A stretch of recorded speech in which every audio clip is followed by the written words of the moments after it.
evening. Ayan guys, ibabarber natin ito guys kasi medyo malago na. Lumalampas na dito sa may parking lot namin dito sa harapan. So ayan, samahan nyo ako sa pagbabarbers. Ayan, yan ang una nating gagawin ngayong bago tayo pumasok kasi may time pa naman. Ayan, as you can see, malago na. Ayan, so ayan, samahan nyo ako sa pagbabarber ko. Ayan guys, umpisahan na natin dito.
Ayan, as you can see, natapos ko na. Mabilis lang naman guys. Ayan, dito kasi guys, dito sa side niya dito, ito as na nakikita nyo, may line yan. At daanan dati namin ito, semento yan. Dito lang yung aking garden, maliit lang yan.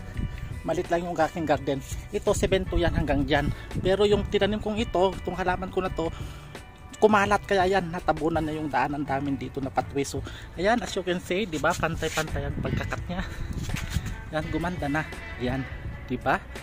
So beautiful. Ayan. So yun guys, hindi ko tatapon kasi kapag tumuyo yun, ilagay ko diyan sa mga halaman ko para magiging black soil pataba. Ayan. So yan lang guys yung ating pagbabarbers. Pagod ako sa pagbarbers. Ayan, as you can see, ang ganda. O diba, hanggang diyan. Ayan. Ayan oh. Yan yung sinasabi kong may siya. Semento diyan. Although semento ito hanggang diyan. Pero ayan, dumami lang yan. Ayan, so ayan, natapos ko na kinat ito. So kapag may time pa ako, yan, naggagarden ako kahit gabi na.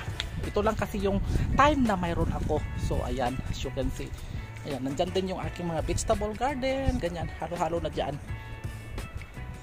So ayan guys, hanggang dito na lang itong ating video for today. Yan na, nakap ko na. Bye bye, thank you for watching.